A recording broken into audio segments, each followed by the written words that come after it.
오늘 말씀을 우리 함께 듣는데요. 이 말씀이 윤혜원 전사님하고 저하고 미리 이야기한 건 아닌데, 제가 드리는 말씀의 한 부분이 윤 전사님하고 일맥상통하는 내용들이 있습니다. 아마 우리에게 꼭 필요한 말씀으로 하나님이 주시는 걸로 우리가 함께 믿음으로 받아들이고요. 오늘 말씀은 여러분이 곰곰이 이렇게 생각하면서 들으셔야 돼요.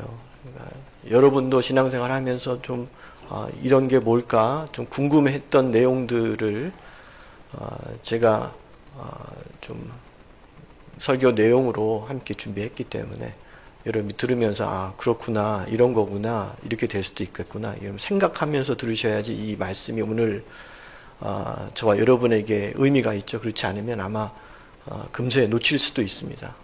여러분이 집중해서 오늘 말씀의 중요한 내용을 저와 여러분이 함께 은혜로 받기를 바라겠습니다. 무엇인가를 선택해야 할 때, 혹은 가장 중요한 결정을 앞에 두고 있을 때 여러분은 무엇을 기준으로 주로 판단을 하십니까? 아마도 우리 중 대다수는 저를 포함해서 이렇게 질문할 거예요. 이것이 나에게 얼마나 유익한가? 얼른 생각하면 그것으로 충분한 기준이 된다, 이런 생각을 가질 수 있죠. 하지만 곰곰이 따져보면 그렇지 않는 경우가 많거든요. 나에게라고 하는 말을 한번 생각해 보세요. 나의 범위가 어디까지입니까? 오직 나만을 생각하면 됩니까? 배우자도 상관없고 부모도 상관없고 자녀들도 상관할 바가 아닙니까? 그렇다면 그 선택과 결정은 내 주변에 있는 사람들을 불행하게 만들 거고, 그로 인해서 나 자신도 결국 불행하게 만들 수 있습니다. 그러므로 나를 생각할 때 나만이 아니라 내 사랑하는 사람들까지, 주변 사람까지 함께 생각해서 판단하게 되는 거죠. 그렇다면 내 사랑하는 사람에게만 유익하면 충분합니까? 그렇지 않을 때도 더 많습니다. 유익하다라고 하는 말에 대해서도 한번 생각해 보세요. 무엇이 유익인가요? 당장은 유익해 보이지만 넓게 보면, 또 길게 보면 해로운 것이 분명히 우리 가운데 있거든요. 지금 내 입맛에는 좋지만 장기적으로 그 입맛에 길들여지면 나중에 건강에는 해로운 것들이 충분히 있고요. 지금 내 입맛에는 쓰지만, 별로 먹고 싶지 않지만 나중에 보면 건강에 유익되는 것들도 얼마든지 있습니다. 나에게는 유익하지만 다른 사람에게 해로운 것도 있고요. 때로는 그것이 나에게 유익한지 또는 유익하지 않은지를 판단하기 어려운 경우도 수없이 많습니다. 그러므로 어떤 선택이나 결정을 앞두고 이것이 나에게 유익한가? 라고 묻고 대답하는 것으로 마음을 놓을 수가 없다. 그것이 온전하지 않다.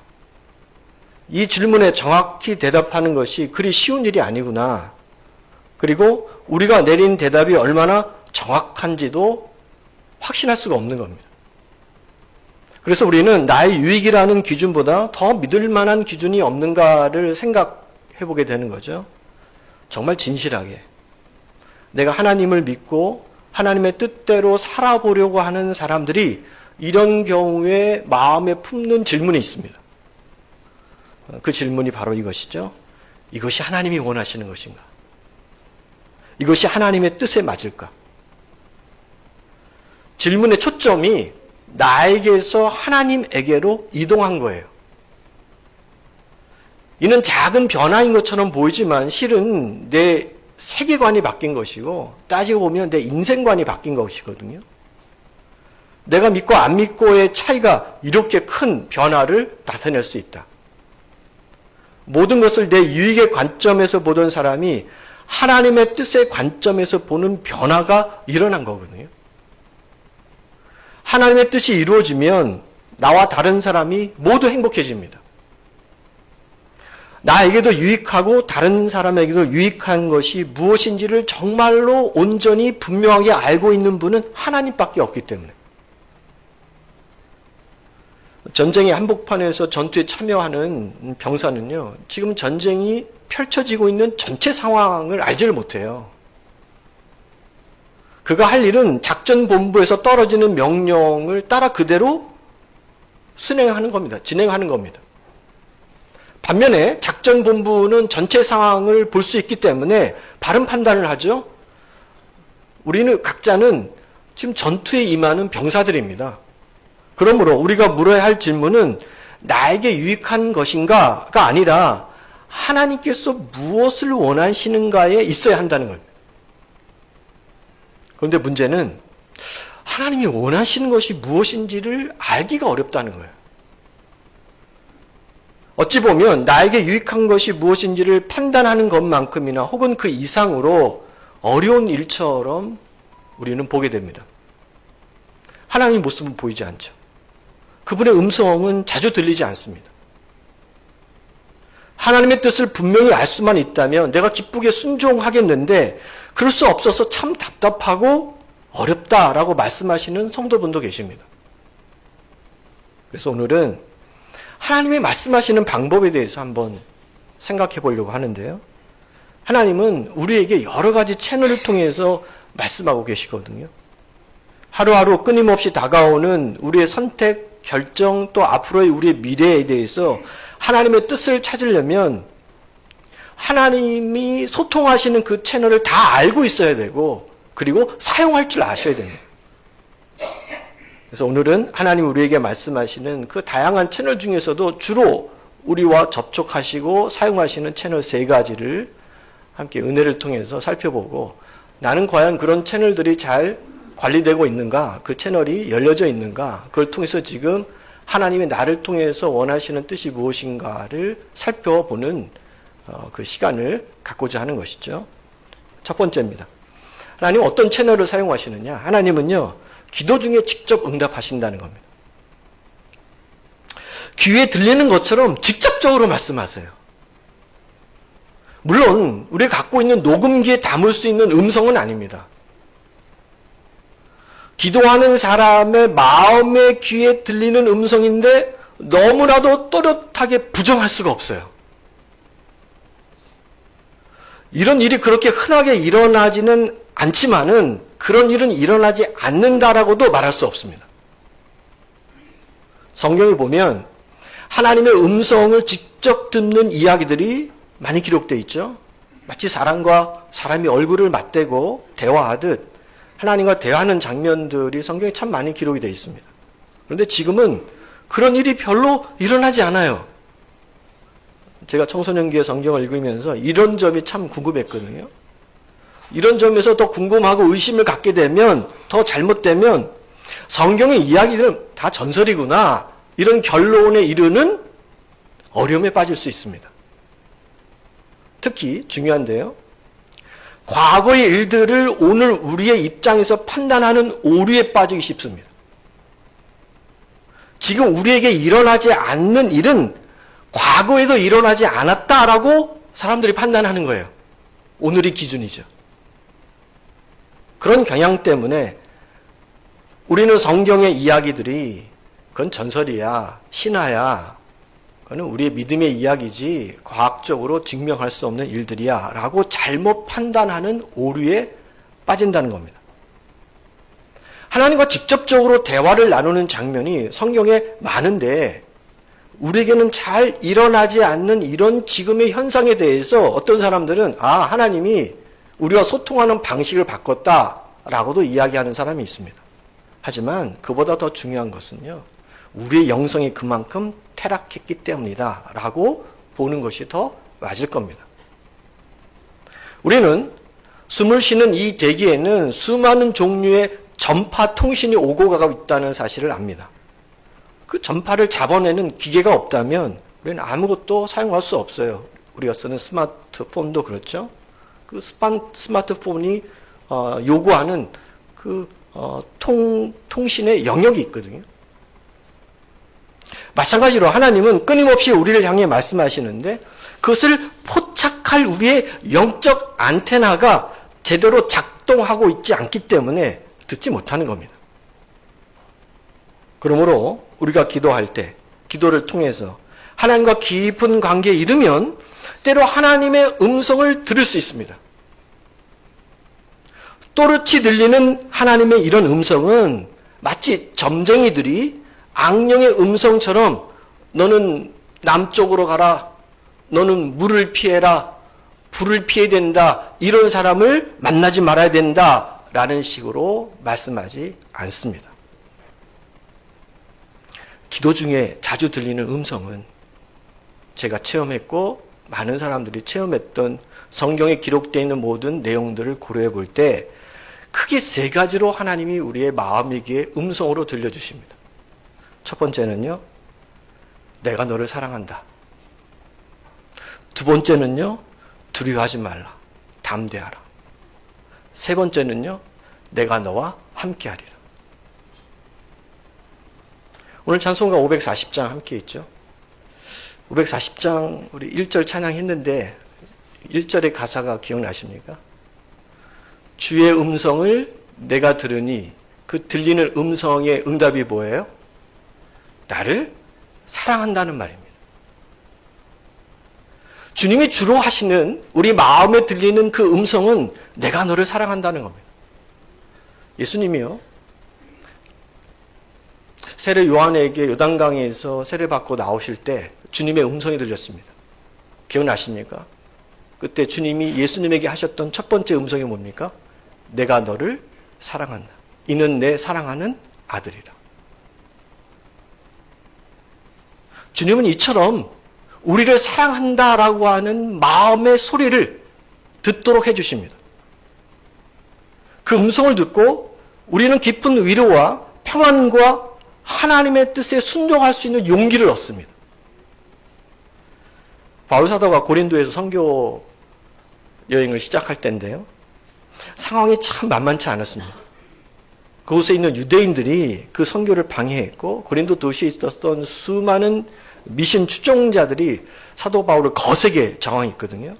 처음에는 악전고투하며 선교의 결실이 별로 없었어요. 그때 사도 바울이 적지 않게 낙심했을 겁니다. 그러던 어느 날 한밤중에 하나님이 사도 바울에게 나타나십니다.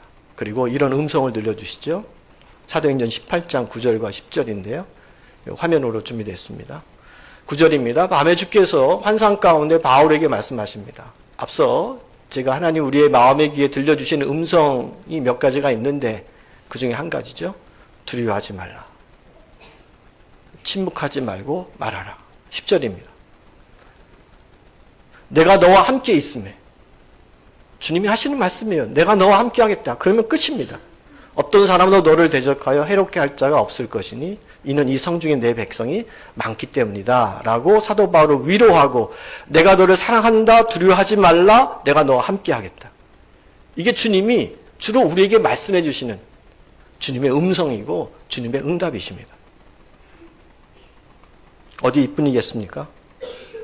출애굽 사명으로 두려워하고 있는 모세에게 하나님이 그에게 나타납니다. 출애굽기 3장에 나타나서 뭐라고 말씀하십니까? 내가 반드시 너와 함께 할 것이다. 가나안 정복 전쟁 앞에서 두려워하는 여호수아에게 나타나셔서 하나님이 이런 음성을 들려주십니다. 강하고 담대하라.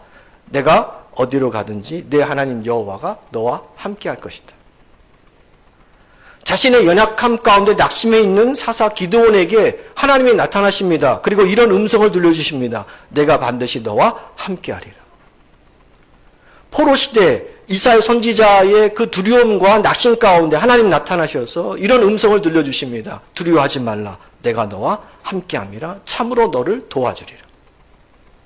이해할 수 없는 부르심 앞에서 두려워하는 예수님의 어머니 마리아에게 하나님의 천사가 나타나서 이야기합니다. 무서워하지 말라. 내가 하나님의 은혜를 입었도다.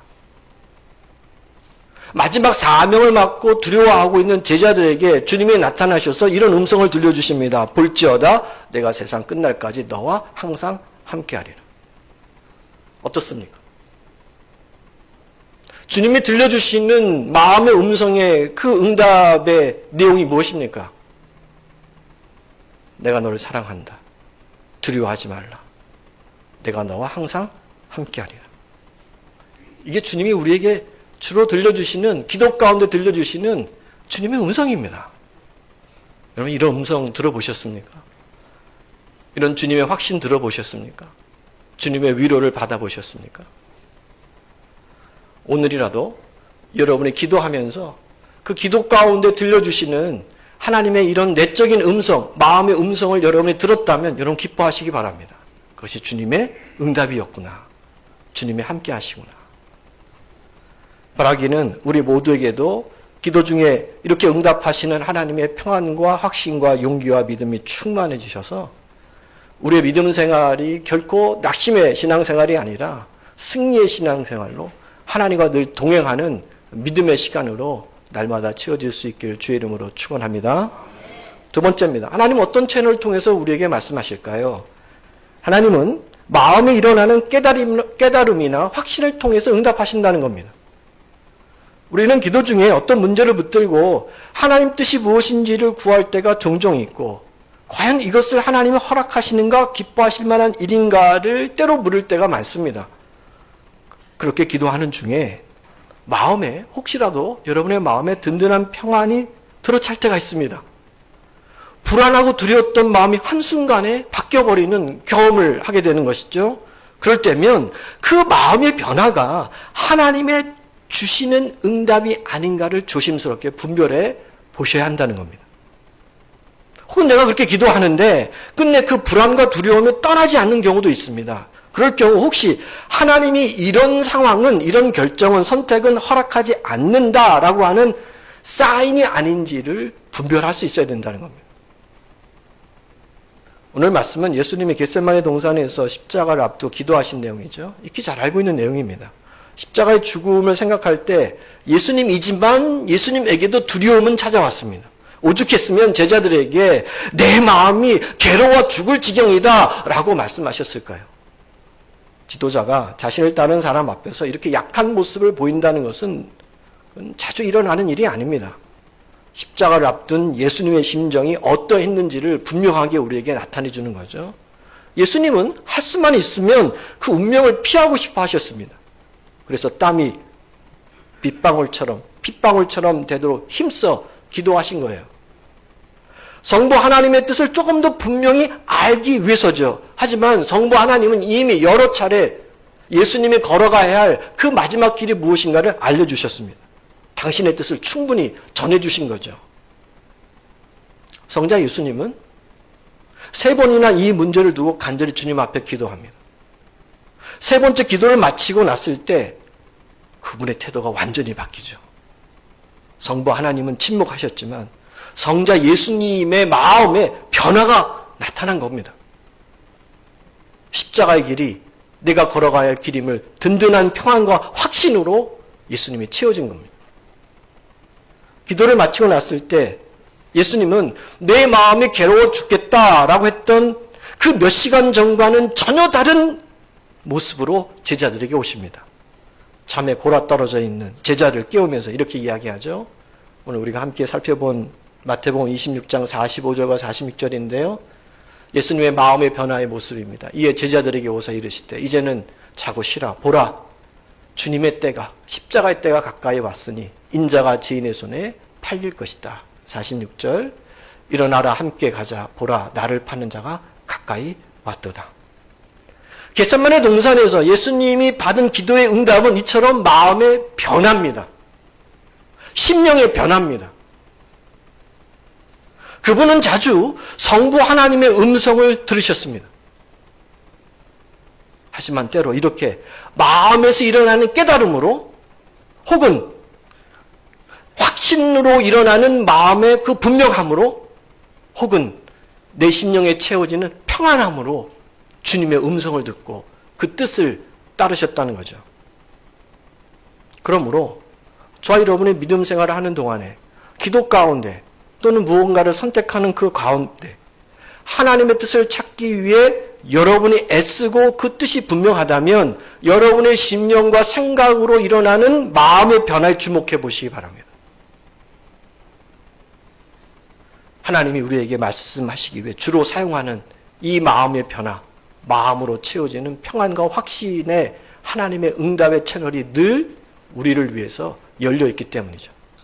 그걸 통해서 주님은 함께 하신다. 여러분 지금 무엇인가 붙들고 기도하고 있습니까? 무엇인가 놓고 하나님 앞에 지금도 선택의 기로에서 무엇이 내가 걸어가야 할 길인가를 놓고 여러분 고민 중에 있습니까? 여러분의 마음에, 심령의 마음에 일어나는 변화를 따라 여러분이 결정한다면 하나님의 음성에 맞게끔 우리는 살 수 있다는 겁니다. 세 번째입니다.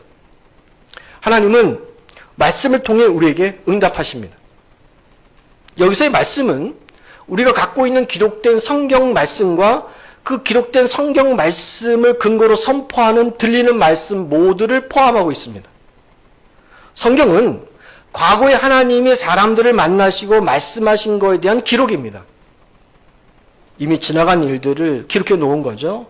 그런데 하나님이 그 기록을 통해서, 이미 과거에 있었던 그 기록을 통해서 오늘 우리에게 말씀하신다는 겁니다. 이것이 성경이 영감된 말씀이라고 부르는 이유입니다. 성경은 단순히 인간의 기록에 의해서 그치는 것이 아니라 그 성경 안에는 하나님의 영감, 하나님의 숨이 깃들어 있습니다. 하나님의 숨결이 있습니다. 하나님의 살아있는 하나님의 생명이 있습니다. 이 사실을 잘 알고 있는 사도 바울은 디모데에게 성경의 유익함을 말씀하면서 디모데 후서 3장 16절에 이렇게 이야기하죠. 모든 성경은 하나님의 감동으로 된 것이다. 이 감동이 하나님의 영감을 뜻하는 겁니다. 하나님의 숨결이 깃들어 있다. 그러기에 이 성경은 우리를 교훈하고 책망하고 바르게 하고 의로 교육하기에 유익하다. 충분하다. 이 진실은 머리로 이해할 수 있는 것이 아닙니다. 실제로 내가 행하여 체득해야만 그렇구나. 그래서 성경이구나 라고 인정할 수밖에 없는 것이죠. 죽어있는 문자인 줄만 알았는데 내가 무릎 꿇고 있는 동안에 그 문자가 꿈틀이고 움직여서 내 상황을 주님의 말씀 앞에 온전히 조명하고 살아 움직이는 주의 생명으로, 영감 있는 주의 말씀으로 체험하게 한다는 겁니다. 그래서 히브리서 저자는 성경에 관해서 유년주일 학교 아이들에게 윤혜원 전사님이 히브리서 4장 12절의 말씀을 갖고 함께 했죠. 보세요. 하나님의 말씀은 살아있다. 활력이 있다. 좌우의 날선 어떤 검보다도 예리하다. 그래서 혼과 영과 및 관절과 골수를 찔러 쪼개기까지 하고, 중요합니다. 나의 마음의 생각과 뜻을 판단한다. 무엇이 바른지를 깨닫게 알게 하신다. 시편 저자는 이 하나님의 말씀에 대해서 다음과 같이 노래합니다. 시편 119편 105절인데요. 짧지만 아주 중요한 말씀이에요. 이렇게 이야기합니다. 주의 말씀은 내 발의 등이요 내 길의 빛입니다. 하나님의 말씀 안에서 우리가 걸어가야 할 길을 발견하고 이정표를 볼 수 있다는 거예요. 아까 이야기한 내비게이션, 다시 말하면 안내서와 같은 역할을 해주고 있다는 것이죠. 이것은 시편 저자의 신앙 체험에서 나온 겁니다. 머리에서 연구해서 공부해서 얻은 내용이 아니라는 것이죠. 또한 그동안 수세기 동안 수많은 신앙인들이 이 시편 기자의 공감해서 그들이 체험으로 고백하며 함께 만들어 놓은 주님의 말씀이죠.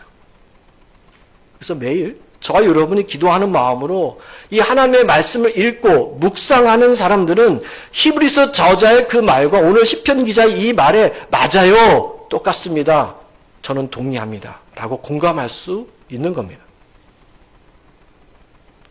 기록된 말씀에 근거하여 선포되는 들리는 말씀도 하나님의 뜻을 찾는 데 매우 중요한 채널입니다. 들리는 말씀에 속하는 것이 여러 가지가 있겠지만 그 중에서도 중요한 것이 설교죠. 설교가, 오늘 제가 전하는 이 말씀이 기록된 하나님의 성경에 든든히 뿌리를 두고 있다면 하나님은 반드시 그 설교를 통해 오늘 우리에게 말씀하십니다. 주님의 뜻을 알려주십니다. 오늘 내 선택과 판단에 중요한 주님의 음성으로 듣게 하십니다. 따라서 듣는 사람이나 또는 설교하는 사람이나 모두 겸손한 마음으로 이 설교에 귀를 기울이면서 하나님의 음성을 들으려고 여러분이 초점을 맞추셔야 됩니다. 바울 사도는 데살로니가 교인들에게 이런 들리는 하나님의 말씀에 대해서 너들이 참 잘하고 있다 칭찬했던 기록이 있는데요. 데살로니가 전서 2장 13절입니다. 좀 길게 나왔는데요. 제가 한번 읽어드리죠.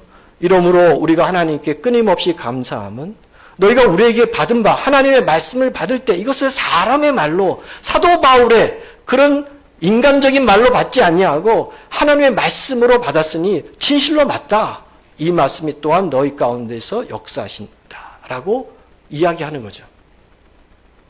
바울 사도는 데살로니가 교인들이 자신의 설교를 하나님의 말씀으로 겸손히 받았다라는 것을 인정하고 칭찬한 겁니다. 그렇게 받았기 때문에 그 말씀이 지금 너희 가운데 하나님의 역사를 불러오게 했다라고 증언하는 겁니다. 여러분 중에 혹시 그렇게 생각할 분이 계실지 모르겠어요. 지금 이 시대에 바울과 같은 선교자가 있다면 나도 얼마든지 그렇게 하겠는데 라고 생각하는 거죠. 지당한 말씀일 겁니다. 그러나 그 당시 바울의 설교를 들으면서도 그 바울의 설교를 하나님의 말씀으로 듣지 않고 사도 바울 개인의 말씀으로 들었던 사람도 수없이 많다는 것을 여러분 아셔야 됩니다. 지금 예수님처럼 설교하는 사람이 있다면 내가 겸손히 듣겠는데 그것을 하나님 말씀으로 받을 텐데 내가 은혜 받을 텐데 바울 정도의 설교를 가지고서야 내가 어떻게 감동받을 수 있을까? 라고도 생각할 수 있습니다. 그러나 기억하세요. 예수님 당시에 예수님이 전한 설교를 듣던 그 많은 사람 중에는요, 예수님의 설교를 하나님의 음성으로, 하나님의 뜻으로 받지 않고 예수 자신의 설교로 받은 사람도 수없이 많았다는 겁니다. 선지자 예레미야 같은 사람이 나타난다면 내가 그 앞에 겸손히 머리를 숙이고 내가 그것을 받을 텐데 저 무식한 사람이 전하는 저 말을 내가 어떻게 하나님의 음성으로 들을 수 있을까? 라고 생각할 수도 있습니다. 결국 이 같은 생각은 하나님의 음성을 회피하기 위한 나의 핑계고 구실일 뿐입니다. 정말 기도하는 마음으로 겸손히 귀 기울이면 그 누구든 어떤 사람이든 주님의 말씀에 든든히 기초하여 전하는 그 간단한 설교 내용 안에서도 하나님의 음성을 얼마든지 들을 수 있습니다. 민수기 22장에 모압의 왕 발락이 나오죠. 이 발락이 이스라엘 백성들이 출애굽해서 광야를 지나가는 모습에 두려워 떨게 됩니다. 그래서 영적 저주로 이스라엘 백성들을 약화시키려고 하는 생각을 갖게 되죠. 그래서 이방 땅의 점술가인 발람을 불러서 이스라엘 백성을 저주하게 해달라고 돈과 명예를 그가 제시합니다.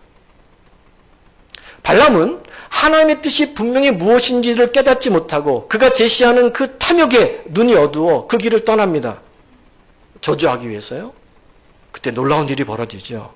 여호와의 천사가 나타나 그가 가는 길을 막습니다. 발람은 보지 못합니다. 대신 그가 탔던 나귀가 그 앞에 칼을 들고 있는 천사를 봅니다. 그래서 그 길을 벗어나기도 하고 밭으로 뛰어들기도 하고 벽에 자기 몸을 부딪히기도 하고 끝내 땅에 엎드립니다. 이에 발람은 이유도 모른 채 당나귀를 3번이나 때립니다. 그때 하나님이 당나귀의 입을 열어서 이런 이야기를 하게 합니다. 내가 네게 무엇을 하였기에 나를 이같이 3번이나 때리느냐. 그리고 나서야 하나님이 발람의 눈을 여시고 발람은 자신을 죽이고자 하는 그 천사를 보게 됐던 내용이 민수기 22장입니다. 무슨 내용일까요? 하나님은 필요하다면 나귀의 입도 사용하신다는 겁니다. 그 흔한 나귀의 입을 통해서도 하나님 뜻을 전하신다. 그런데 하물며 하나님의 완전한 영감으로 기록된 하나님의 숨결이 있는 그 말씀을 통해서 그 말씀의 기초에 전해지는 설교를 통해서 왜 하나님은 말씀하지 않으시겠습니까? 지금까지 말한 이 3가지 외에도 하나님의 음성을 듣는 채널은 수없이 많습니다. 하나님은 자주 사람들 통해서 말씀하시죠. 물론 사람들이 하는 말에도 여러 종류가 있어요. 잡담이 있고 한담이 있고 재담이 있고 헌담이 있고 농담이 있습니다. 잡담은 특별한 목적 없이 그냥 이런저런 세상 이야기 나누는 겁니다. 한담은 우리가 좀 편안하게 한가하게 차를 마시면서 이런저런 이야기를 나누는 담소를 뜻하는 것이죠. 재담은요, 재치와 기지가 담겨있는 말을 뜻합니다. 헌담은요, 남을 깎아내리기 위하며 해치기 위한 말을 뜻합니다. 농담은요, 웃기 위한 가벼운 말을 뜻하는 겁니다. 이런 말들은 하나님의 음성이 섞여 있지는 않습니다. 내가 한 귀로 듣고 한 귀로 흘려버리는 세상 소리죠. 반면에 마음을 담아내는 정담이 있고요. 그리고 진담이 있습니다. 정담은 바르고 곧은 이야기, 원칙과 도리를 이야기 나눈 겁니다. 정담은요, 내 안에 꾸밈없는 진솔한 내 속마음을 이야기하는 겁니다.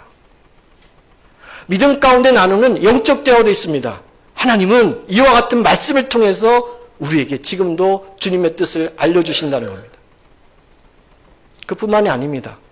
우리가 읽는 영적인 건전한 신앙 서적을 통해서도 하나님 말씀하시고, 뉴스를 읽고 보면서도 하나님의 뜻을 찾을 수가 있고, 자연을 관찰하면서 하나님의 뜻을 찾을 수도 있고, 내가 열심히 땀을 흘리는 과정 가운데서도 하나님의 뜻을 발견할 수 있습니다.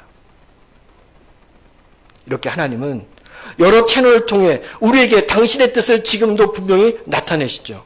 우리가 이런 모든 영적 채널의 주파수에 맞춰서 하나님의 뜻을 찾기 위해 일관되게 힘쓰고 애쓴다면 하나님의 음성을 듣고 그분의 뜻을 찾는 일에 점점 더 익숙해질 겁니다. 영적 생활도요, 내가 직접 체험한 경험인도 필요하고, 그 경험이 쌓여서 내가 뭔가 판단과 지혜로 추적해 놓은 경륜도 필요하고, 그리고 오랜 세월 지나면서 자연스럽게 드러나는 관록도 필요하다는 것을 우리는 잘 알고 있습니다. 이처럼 하나님의 뜻을 분별하기 위해 일관되게 노력하다 보면 하나님이 무엇을 원하는지를 직감하는 영적 감각이 형성되고 발달하기 시작합니다. 기도 중에 내 마음의 변화에 민감해지고 하나님의 음성을 분별하는 일에 눈이 뜨이기 시작합니다.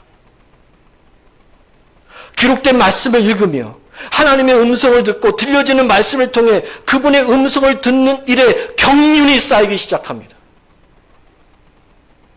하나님의 뜻을 분별하기 위한 한 가지 목적을 내 신앙생활의 중요한 중심가지를 두고 일관되게 살다 보면 그 성도의 생각과 가치관과 지향과 열망이 하나님의 뜻과 점점 일치해가는 것을 그분은 알 겁니다. 처음에는 하나님의 뜻에 맞는 선택과 결정을 하기에 참 힘겨운 씨름을 해야 하지만 그 같은 노력이 어느 정도 쌓이면 정말 쉬워집니다. 생각하는 것이 하나님의 뜻에 일치하고 내 소원하는 것이 하나님과 똑같아지는 것을 그는 알 겁니다. 처음에는 내 존재가 하나님과 분리된 상태에서 모든 일마다 때마다 하나님의 뜻을 찾으려고 했다면 나중에는 내 존재가 하나님과 점점 연합해가며 그렇게 내 뜻과 내 생각과 내 의지와 꿈과 소원이 하나님과 일치해져 가는 것이 우리의 신앙생활의 중요한 영적 목적이 되는 거예요. 그게 우리 신앙생활이어야 된다는 겁니다. 근데 문제는 정말 저와 여러분에게 이렇게 하나님의 뜻을 찾고자 하는 진실한 열망이 있느냐는 겁니다. 하나님의 뜻을 알게 되면 우직하게 그 뜻에 순종할 마음이 준비되어 있느냐는 것이죠. 그런 의미로 하나님의 음성을 듣는다는 것은 아주 위험한 일이 될 겁니다. 왜 그럴까요? 우리가 원치 않는 것을 해야 할 때도 있고 우리가 원하는 것을 포기해야 할 때도 많기 때문입니다. 가만히 보면 사람들은 하나님의 음성을 듣는 이적을 경험해 보기 원하지만 그 음성에 순종하는 것에 대해서는 준비되지 않은 경우를 많이 보게 됩니다. 그러기에 하나님의 음성을 듣고 싶다고 하면서도 막상 그 음성을 듣기 위해 나 자신을 날마다 영적 훈련으로 나아가는 것을 게을리하는 것을 우리는 보게 되는 거죠. 하나님 뜻이 무엇입니까? 하나님이 기뻐하시는 것이 뭘까요? 하나님이 원하는 것이 무엇일까요? 원하면서도 그 하나님 뜻을 발견하고 그 뜻대로 살기 위한 나만의 영적 훈련은 뒷받침되지 않는다는 거예요. 기도를 통해 일방적으로 내 기도의 제목과 소원을 하나님께 올려드리는 것은요, 용기라는 것은 필요치 않습니다. 무슨 용기가 필요해요?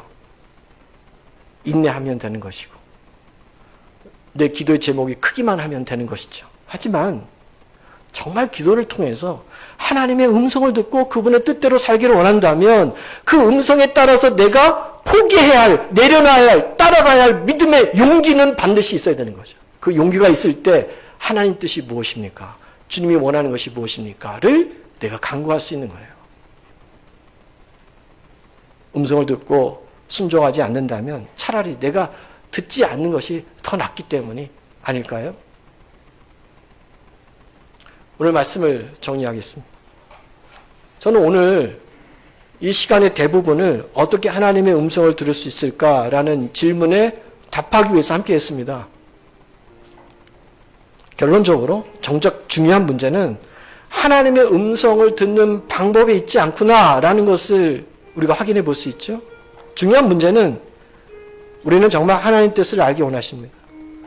여러분 정말 하나님 뜻대로 살기 원하십니까? 우리에게는 하나님의 뜻에 순종할 마음이 있습니까? 그 마음만 진실하다면 우리는 하나님이 말씀하시는 모든 채널에 우리의 영적 주파수를 맞출 것이고, 그렇잖아요. 나는 하나님 뜻대로 살기 원해요. 주님이 원하시는 방법을 내가 알기 원해요. 그러므로 내 안에 있는 부족하지만 내 안에 있는 영적인 안테나를 다 주님 앞에 맞추길 원합니다. 이 마음이 있을 겁니다. 그리고 항상 하나님의 그 음성이 어떤 것으로 내게 들리는가, 내 영적 변화, 마음의 변화, 그리고 마음의 음성에 귀 기울일 겁니다. 그렇게 사는 사람에게 하나님의 뜻을 아는 것은 더는 어려운 일도 아닐 거고요. 모호한 일도 아니에요. 분명하거든요. 지금 여러분의 심령의 상태는 어떠십니까? 혹시 하나님의 뜻이고 뭐고 나는 그저 나만 좋으면 돼. 내게 유익하면 돼. 우리 가정에게만, 우리 자녀에게만 해가 되지 않으면 돼. 라고 생각하십니까? 간절히 바라기는 부디 그 믿음의 상태에서 도약할 수 있기를 바랍니다. 진정한 마음으로 하나님을 믿고 예배하는 사람이라면 내 뜻보다는 그분의 뜻을 더 높이 여기는 것이 합당합니다. 여러분 자신의 유익이 아니라 하나님의 뜻을 이루기 위해서 마음을 쏟는 변화가 여러분의 믿음 생활에 속히 일어날 수 있기를 주님의 이름으로 축원합니다. 혹시 하나님의 뜻을 알고 싶은데 저는 하나님의 뜻을 도무지 알 수가 없습니다 라고 이야기할 수 있는 성도가 계십니까? 여러분 자신의 마음을, 심령을 정직하게 들여볼 수 있기를 바랍니다. 정말 하나님의 뜻을 지금도 끊임없이 찾고 있습니까? 찾아진다면 그 뜻에 100% 순종할 마음이 준비되어 있습니까? 그리고 그렇게 따를 믿음의 용기도 되어져 있습니까? 때로 그럴 믿음의 마음도 준비되지 않은 상태에서, 또는 그럴 믿음의 순종의 용기도 없으면서 그냥 하나님의 뜻을 모르겠다 핑계하는 사람들이 더러 우리의 믿음 생활에 있다는 사실도 기억하시기 바랍니다. 그리고 그 속임수에 넘어가지 않기를 바랍니다. 혹시 저는요 늘 하나님의 뜻을 분별하고 있고 항상 그 뜻대로 순종하며 살고 있습니다 라고 생각하고 고백할 수 있는 분이 계십니까? 그런 분들은 주의하시기 바랍니다. 그런 분이 가장 위험한 분들입니다. 예수님 당시에도 바리새인과 율법학자들이 그런 생각을 가졌습니다. 자신이 하나님의 마음을 다 알고 있다고 자신하는 사람들을 이야말로 가장 위험한 사람들입니다. 기독교 역사의 기록 가운데 5점을 남긴 대부분의 사람들이 다 그렇게 하나님 뜻에 확신했던 사람들에 의해서 남겨졌습니다.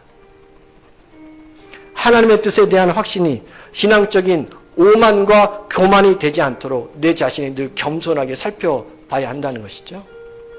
혹시 저는요 하나님의 뜻을 찾기에 참 두렵습니다. 저는 자주 하나님의 뜻보다 제 욕심을 선택하며 따라 살고 있습니다. 하지만 저 자신은 하나님의 뜻을 알고 순종하기를 간절히 소원하고 있습니다. 라고 말씀하시겠습니까? 하나님의 은혜가 여러분에게 가장 가까이 있음을 아시고 위로받을 수 있기를 바랍니다. 하나님의 뜻을 알게 되면 큰 것을 때로 버려야 할지도 모른다는 그 두려움, 그 두려움을 갖고 있다는 것 자체가 희망의 징조입니다. 하나님의 뜻과 내 자신의 욕심 싸움 사이에서 지금 영적 싸움이 계속 진행되고 있다는 것이 희망의 징조입니다.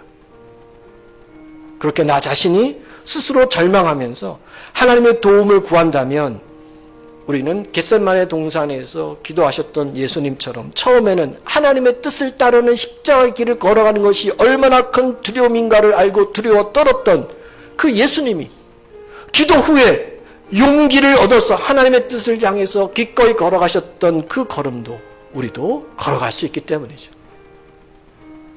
하나님의 뜻 안에서 그리고 그 앞에서 언제나 약한 존재일 수밖에 없는 저와 여러분 모두에게 오늘 이 하나님과 소통하는 또 하나님이 주로 우리와 소통하시는 영적 채널들이 다 열려져서 하나님이 원하시는 대로 살아가는 주님이 기쁨이 되는 우리의 인생이 될 수 있기를 주님의 이름으로 축원합니다.